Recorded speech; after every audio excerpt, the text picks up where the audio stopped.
Hello everyone, good morning. Welcome back dito sa ating channel. It's me again, Raven.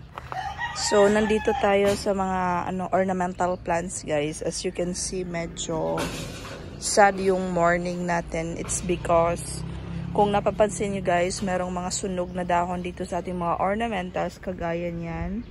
Si Brazil at saka yan, marami talagang napinsala sa sobrang init ng panahon, guys.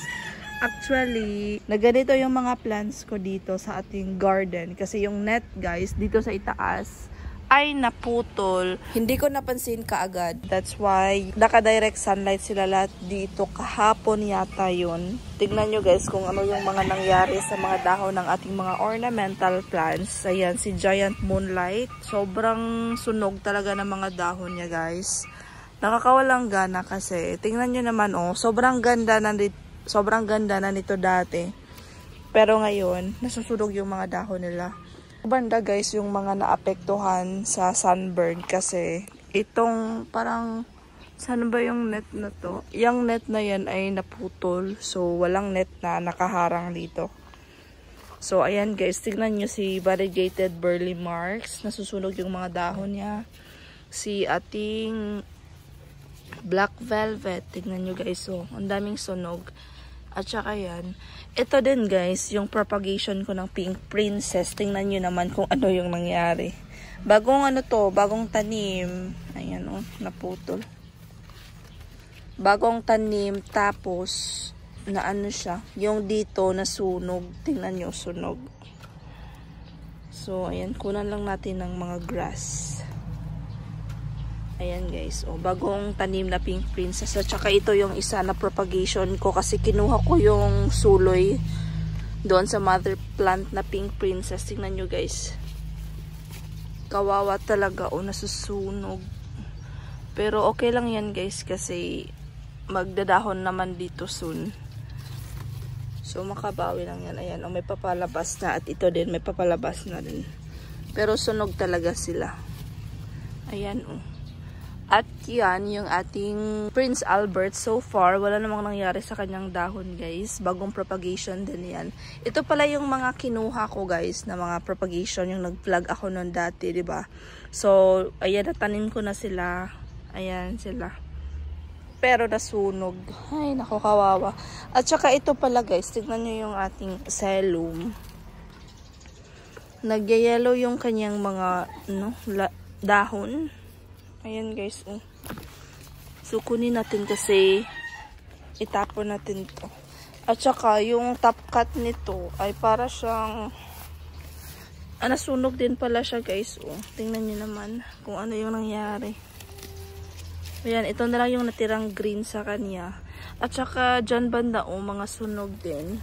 So, grabe na talaga yung init ngayon guys. Yung mga plants natin need talaga ng shade net. Hindi pwede direct sunlight kasi nakakasunog na yung init ngayon. Tingnan nyo guys yung aglonema ko.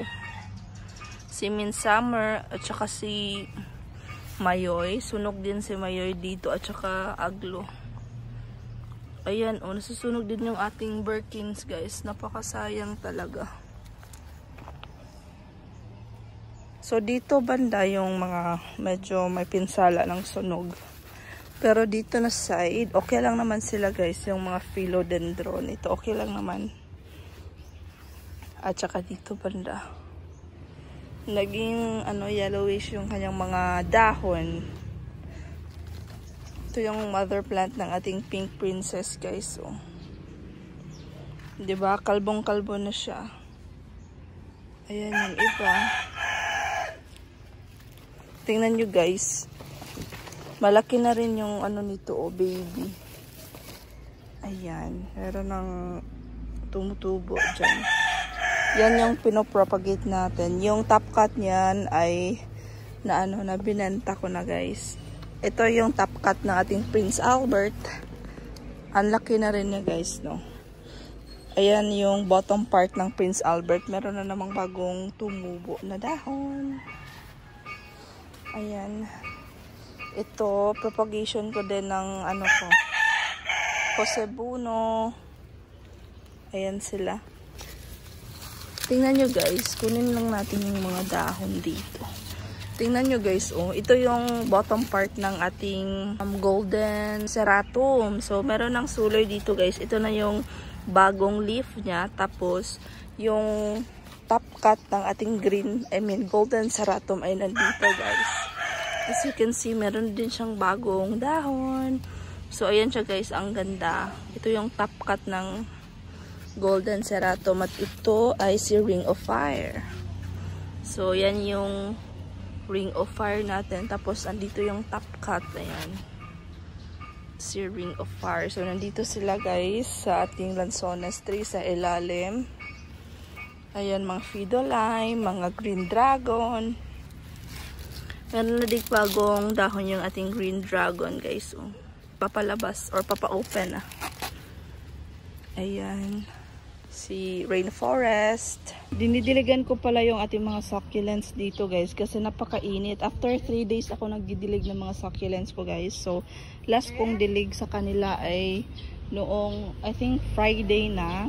So ngayon nagdidilig ako guys. It's Tuesday na yata. So 4 days na pala hindi ako napagdilig. So ayan sila. Ayan mga bagong dilig ng mga succulents. Tapos ngayon guys napakainit na naman. Tingnan nyo oh.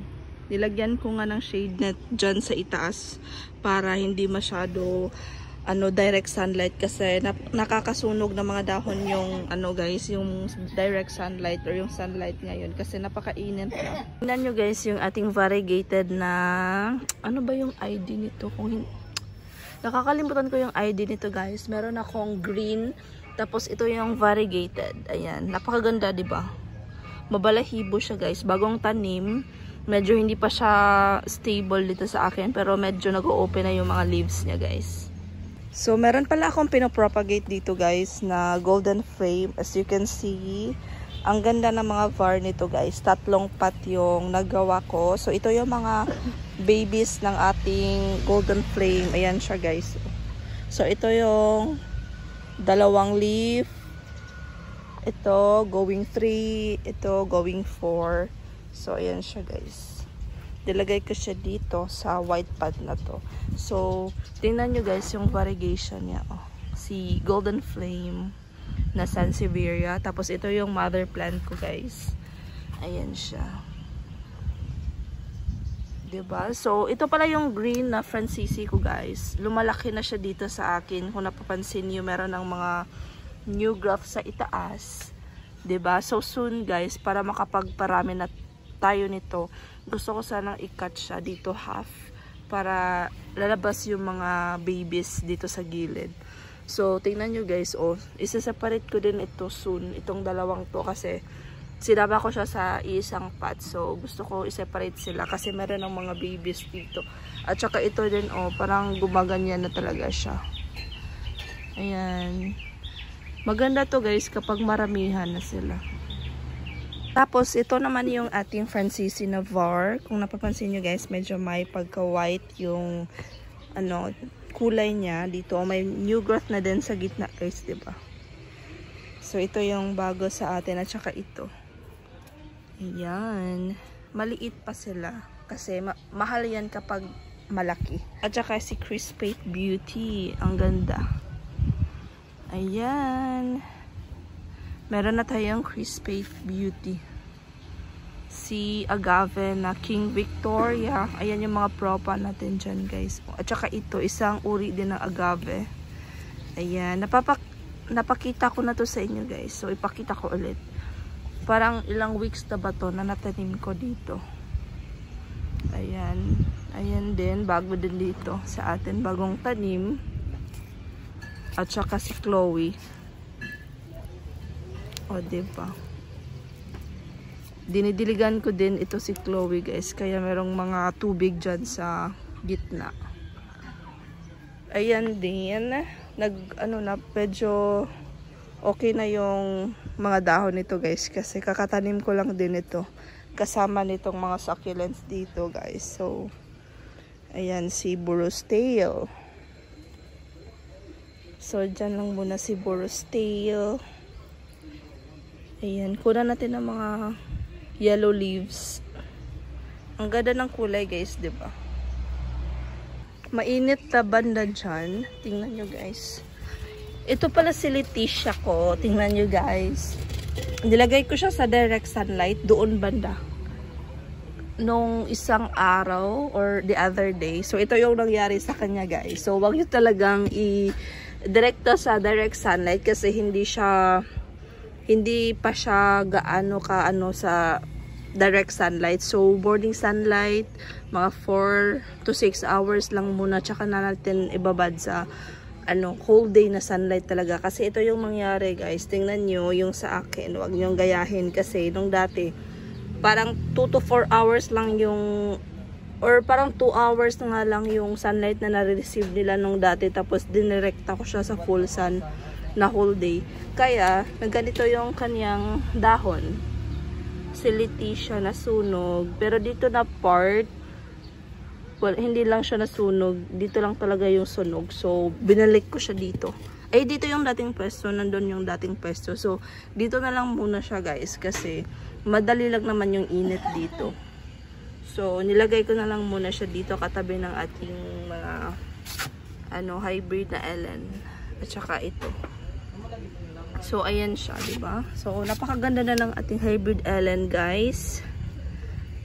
Ayan. So ito pala yung hybrid na Ellen, oh. Sa mga wala nito, bili na kayo kasi maganda siya. Ayan, si Tito Buns at saka si Peach and Pride. Ayan, i-flex ko din sa inyo yung ating cotyledon. O, diba? Ang ganda ng variegation at saka ng kulay ng cotyledon ko. Ayan sila, oh.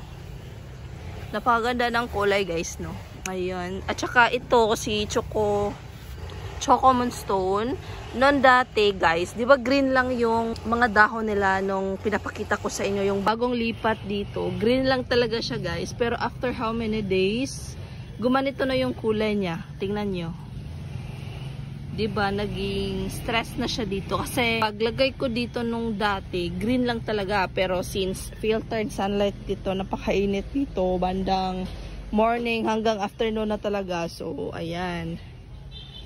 Naging maroon na yung kulay niya guys. At saka si Mule, ang ganda din ng kulay, 'di ba? Ayan. Noon dati green lang 'to. Tapos after how many days, gumanya na yung kulay. Ayan si Mule. Maganda yung araw dito guys. Pero mamayang hapon, direct sunlight na dito. Kaya yung iba medyo nasusunog. Ayan no, nasunog. Pero okay lang naman, at least no. Filtered lang compare doon sa kabila. Diyan banda guys, grabe yung init talaga.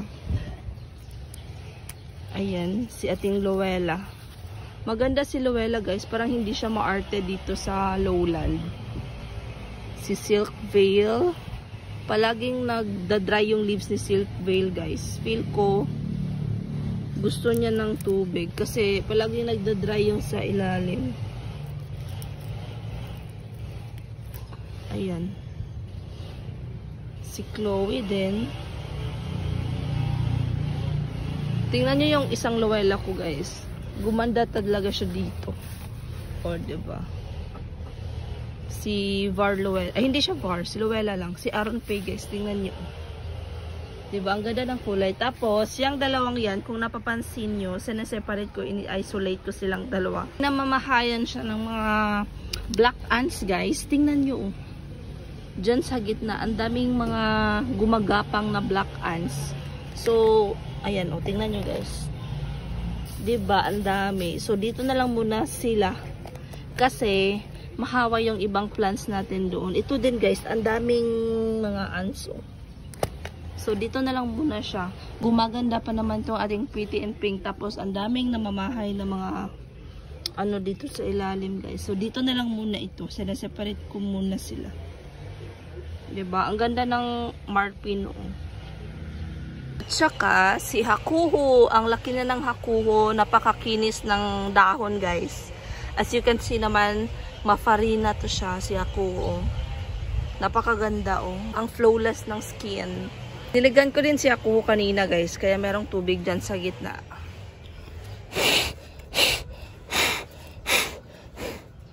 Oh, diba? Wala na.